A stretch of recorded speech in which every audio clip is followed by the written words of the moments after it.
Programme हालात हाजरा देखने वालों की खिदमत में मोहब्बत भरा सलाम।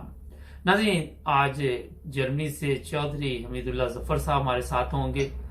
पाकिस्तान के जो हालात है सबको नजर आ रहे हैं। इसी सिलसिले में चौरसा से पूछेंगे कि आप क्या देखते हैं आने वाले दिनों में। जी चौरसा, अस्सलाम वालेकुम। जी चौर साहब, क्या चल रहा है? बड़े खतरनाक हालात होते जा रहे हैं। इमरान खान को घेरे में लिया जा रहा है और कोशिश की जा रही है कि उस पर ऐसे मुकदमात बनाए जाए ताकि वो अपना किसी नई मुसीबत में पाकिस्तान को डालना चाहते हैं।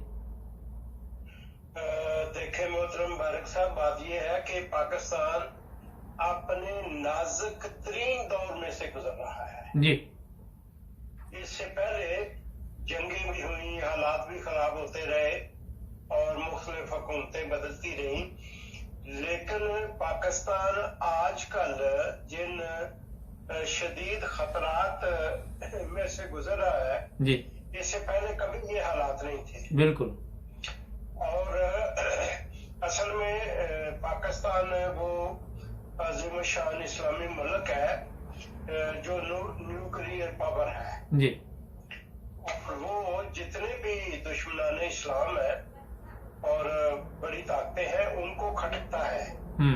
इसलिए वो बड़े अरसे से कोशिश कर रहे थे कि किसी तरह इस मुल्क को गैर मुस्तहकम किया जाए और इनके पास जो एटमी प्रोग्राम है इसको रोल बैक किया जाए जी, लेकिन पहले तो वो कामयाब नहीं हुए। अब जब इमरान खान की हुकूमत आई और फिर उसके बाद पाकिस्तान की मईशत कुछ बेहतर होना शुरू हुई तो फिर अमेरिका को इस बात की जरूरत पड़ी कि एशिया के इस हिस्से में वो अपना एक जगह जो है उसको हासिल करने की कोशिश करे। जी, पहले उसने बहुत सारी इर्द गिर्द ममालिक में कोशिश की है कि कहीं उसको पैर जमाने के लिए जगह मिले, लेकिन जब वो हर तरह से नाकाम हुआ तो फिर उसका हदफ जो है वो पाकिस्तान है। और आप जानते हैं और हमारे कायरीन भी इस बात से अच्छी तरह आगाह है कि हमारे मुल्क में तो बदयांती है, हर आदमी की एक कीमत है और वो बिक जाता है। जी, चुनांचे उन्होंने हमारी फौज को भी, जो फौज कसा से अमेरिका के तसल्लुत में थी, अब उन्होंने बाकायदा एस्टेब्लिशमेंट को, फौज को और बाद सियासी पार्टियों को, ऐसी सियासी पार्टियों को जो हमेशा ही देखती हैं कि हमें इक़्तिदार मिले तो हम हर एक काम करने के लिए तैयार हो गए, जी, अपनी खुददारी बेचने के लिए और अपने सारे इक़्तिदार को बोलने के लिए। तो अमेरिका की ये खुशकिस्मती है सॉरी कि उन्हें ये दोनों पार्टियां, अपना जरदारी साहब की पार्टी पीपल्स पार्टी और नून लीग, और अपना जो नवाज शरीफ साहब है नून लीग के, वो बाहर बैठे हैं। बाहर से भी वो राब्ते कर रहे थे कि किसी तरह मेरी सजाएं माफ हो और मैं पाकिस्तान में आके सियासत में हिस्सा लूं। तो अमेरिका के लिए ये मौका बड़ा ही नायाब था, इसलिए उसने उससे भरपूर फायदा उठाते हुए जो पाकिस्तान की ताकतें हैं, जो फैसलागर है, जो बादशाहगर है, उनको अपने दाम में फंसा लिया है। और अब पाकिस्तान जो है वो अच्छा ठीक है। तो इस तरह से अब क्योंकि हमारी मैशत जो है वो कुछ ठीक हो रही थी, इमरान को जब उन्होंने हटाया है तो अब मैशत भी डामाडोल है और पाकिस्तान के पास तो ज्यादा से ज्यादा हिकमा गुजारने के लिए पैसा है, फिर फौज की भी जरूरियात है, वो भी पूरी करनी मुश्किल है। तो इस मैशत के गर्दार में जबकि डॉलर की कीमत ऊंची उड़ान भर रही है, पाकिस्तान को माशी तौर पर बदहाल किया जा रहा है। और फिर इसमें से जब पाकिस्तान जो है वो नहायत ही मैशियत के तौर पर तबाह बर्बाद हो जाएगा तो फिर वो कहेंगे ठीक है हम आपको पैसे देते हैं, आप अपना काम चलाएं, लेकिन फिर इसके बदले ये है कि आप इस आइटमी प्रोग्राम को खत्म कर दें। तो ये जो हालात पैदा हो चुके हैं ये पाकिस्तान के लिए नहायत खतरनाक है और इसमें इमरान खान जो है वो बड़ी जुर्रतमंदी से और बड़ी बहादुरी से वो ये चाहता है कि अब दोबारा इलेक्शन हो और फिर उसको मौका मिले और पाकिस्तान को वो संभालने की कोशिश करे। लेकिन इस वक्त तमाम सियासी जमातें जो 12 इकट्ठी हुई है, आपको पता ही है असेंबली में क्या हाल है। बिल्कुल, वो इकट्ठी हो के अब इमरान खान के लिए उन्होंने नहायत ही खतरनाक हालात जो है वो पैदा कर दिए हैं। और आपने देखा अभी जो चंद हफ्ते पहले उसका वो जो जुलूस निकला है, वो जाना चाहता था इस्लामाबाद, उसमें किस तरह तशद्दुद के साथ उसकी तहरीक को, हालांकि वो पुरअमन लोग थे, उसमें तो औरतें भी थी, छोटे छोटे 6-6 माह 3-3 माह के बच्चों को वो अपनी झोली में लेकर आई थी। किस तरह उस पर तशद्दुद किया गया और जी, ये मेरा ख्याल है मैं कुछ सवाल करता हूं आपसे, बड़े जरूरी हैं। अब उस पर गद्दारी का मुकदमा बनाने की कोशिश की जा रही है। जी बिल्कुल, वो इसलिए की जा रही है कि इमरान खान, अभी परसों असद दुरानी साहब का एक मजमून आया है जिसमें उन्होंने कहा है कि इमरान खान एक जिन है जिसको बोतल से तो उन्होंने निकाल दिया है, लेकिन अब उसको बोतल में डालने वाला कोई नहीं है। तो इमरान खान तो हर खतरे का मुकाबला करने के लिए तैयार है और अपनी जान हथेली पर रखकर वो चाहता है कि मैं इस मुल्क के लिए कुछ कर जाऊं। इसी तरह कौम भी उसका साथ दे रही है। तो इनके लिए जो खतरा है अब वो इमरान खान है और अमेरिका के लिए भी। बल्कि यहाँ तक मैं आपको बताना चाहता हूँ कि एक कमरे में एक मीटिंग हुई है और वो कहते हैं कि ये काबू नहीं आता तो इसको जान से मार दिया जाए।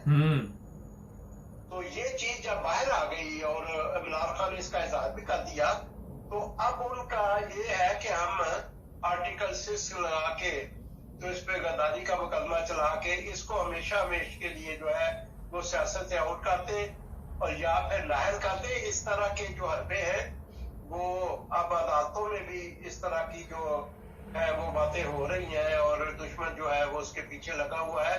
लेकिन अगर उन्होंने ऐसा किया तो मुमकिन है कि मुल्क में खाना जंगी हो, खाना जंगी।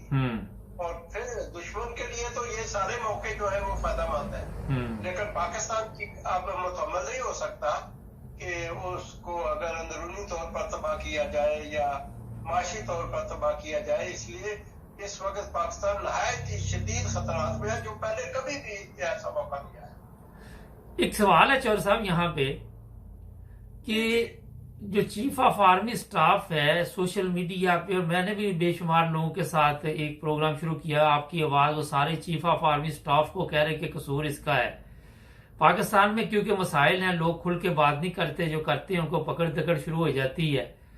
और एक तरफ हमारी जो फौजी क़यादत है वो कहते जी हम सियासत में हिस्सा नहीं लेते, दूसरी तरफ उनके बगैर मुल्क चलता नहीं है, सबको पता है ना, ये बच्चों वाली बात है।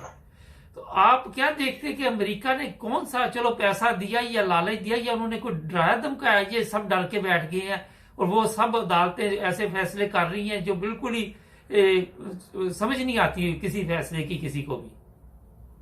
देखिए बात यह है कि आपने चीफ ऑफ स्टाफ का जिक्र किया, स्टाफ डेवलपमेंट का सारा, बात यह है कि ये सब बिके हैं, अदालतें भी बिकी हैं और पार्टियां भी बिकी हैं। अब आप देखें कुछ अर्सा पहले बेल्जियम में ये मुझे एक मोतबर, मैं इस पे इतबार नहीं करता था, लेकिन जो मेरे पाकिस्तान में मोतबर सराय है उन्होंने मुझे बताया है कि इनको और ISI के चेयरमैन को बेल्जियम में बहुत बड़ी उन्होंने जगह दी है, महल्लात दिए हैं और इसी तरह अदालतें भी जो है वो उनको भी।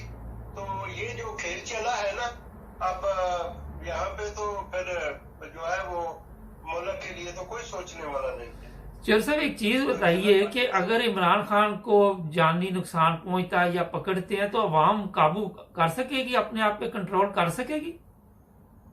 बिल्कुल नहीं कर सकेगी। और मैं आपको ये बताना चाहता हूँ कि एक एक्स लेफ्टिनेंट जनरल, मेरा ख्याल है उनका नाम मुझे अब नहीं याद है, उन्होंने बहुत पहले शुरू में जब ये हालात हुए हैं उन्होंने एक इंटरव्यू उनका चल निकाला था जिसमें उन्होंने इन हालात का सारा तजिया बताया था कि किस तरह से अमेरिका और फिर यहाँ के जो लोग हैं मिलके तो पाकिस्तान को इस नहज पे पहुंचा देंगे कि बिल आखिर वो बड़ी ताकतें कहेंगी कि ठीक है, हम आपके मुल्क को जो दिवालिया हुआ है हम आपकी मदद करते हैं, लेकिन आप इस साइड में प्रोग्राम को रोल बैक करें। तो उन्होंने तजिए के आखिर में कहा कि फिर ये लड़ाई गली गली होगी और फिर उसको कोई नहीं संभाल सकेगा। अच्छा खतरनाक होगा। चौधरी साहब ये बताइए कि जितने लोग वहां बैठे हुए हैं, किसी को इस वक्त ख्याल नहीं आ रहा, वहां परेशान है, लोग तड़प रहे हैं, मुझे कॉलें आ रही हैं, मैं उनकी कॉलें ले रहा हूं, यहाँ पे वो रो रहे हैं, उनकी चीखें निकल रही है कि ये क्या कर दिया, किसी को तरस नहीं आ रहा वहां पे कौम पर। देखिए बात ये है कि जिन लोगों को पाकिस्तान से मोहब्बत है वो तो ऐसे ही उनका रवैया होगा, वो आपको भी कॉल करेंगे, वो रोएंगे, वो पीटेंगे। आप देखें ना, पूरी कौम सड़क पे निकली हुई है। इमरान खान के जलसों में आज भी जो शांगला में जलसा था उसमें देखें पब्लिक कितनी है, और वो बेचारा अब वो सरहद में बैठा है इसलिए कि सरहद में उनकी अपनी हुकूमत है, वहां उसको सेफ्टी है, वरना अगर वो बंगाला में होता या पंजाब में होता तो अब कब उन्होंने गिरफ्तार कर लेता था। अच्छा, उसमें इल्जाम लगा रहे कि वो पाकिस्तान टूटने की बातें कर रहा है। छोटा सा एक सवाल है कि जब बांग्लादेश टूटा था तो जिम्मेदारी तो उस वक्त भी किसी ने अपने सर पे ली थी ना? नहीं, उस वक्त देखे ना, बात असल ये है कि जब मशरक़ी पाकिस्तान टूटा है उस वक्त कौन था हुक्मरान? जनरल याहिया खान फौजी थी ना। बिल्कुल।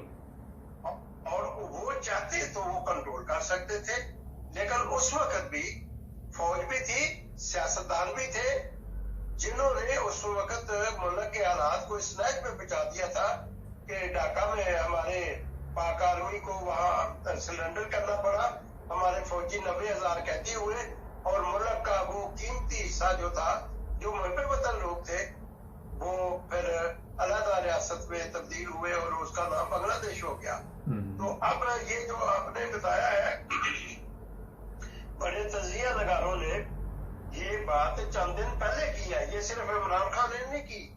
हारून रशीद साहब जो एक बड़े अच्छे तजिया नगार है और मेरे बड़े पसंदीदा एंकर है, उन्होंने भी इस बात का इजहार किया है कि मुल्क को 3 हिस्सों में तकसीम करने की साजिश है, और इमरान खान ने चूंकि इसका बरमला इजहार करके अपनी कौम को बताने की कोशिश की है, और अब सारे बिच्छू जो है वो अब उसको डसने के लिए जो है वो अपने बिलों से निकल पड़े हैं। जरदारी साहब भी बयान दे रहे हैं। जी जी। अच्छा चौधरी साहब, मुख्तसर सा बताइए कि अब इमरान खान क्या करेगा आपके ख्याल में? इमरान खान तो एक तो बात यह है कि वो हर चीज को अवाम के सामने पेश कर रहा है और बड़ी जुर्रत और बहादुरी के साथ कर रहा है, और वो ये चाहता है कि कौम जो है वो हर बात से आगाह होके वो निकले और वो इनका तिया पांचा करे। अब देखे, अगर हालात ऐसे ही रहे और किसी ने अकल की नाखुन ना लिए तो फिर जिस तरह श्रीलंका में हुआ है वही मंजरनामा इधर हो जाएगा। चले, कोई मैसेज देना चाहे चौधरी साहब आप पब्लिक को? जी, कोई मैसेज देना चाहें? मैसेज ये है कि पाकिस्तान में जो 99% लोग हैं वो मुहिब्बे वतन लोग हैं, पाकिस्तान से मोहब्बत करने वाले हैं। बिल्कुल। तो मेरी उनसे मैसेज यही है कि वो उठे और अल्लाह ताला के दरवाजे को खटखटाए और इस मुल्क की सलामती के लिए दुआएं करें। अल्लाह ताला इस पाक वतन को हमेशा सलामत रखे और दुश्मनों के सारे इरादों को नेस्तो नाबूद कर दे। बहुत शुक्रिया चौधरी साहब, आपने टाइम दिया, बहुत शुक्रिया। नाजरीन, ये देखे दर्द रखते हैं लोग, कितनी तकलीफ में है। आपने अभी ये जो चौधरी साहब की बातें सुनी, एक जबरदस्त तरीके के साथ उन्होंने समझाने की अवाम को कोशिश की है। सब्सक्राइब करें, जुड़े रहें हमारे साथ। मिलेंगे एक नए प्रोग्राम में। अल्लाह हाफिज।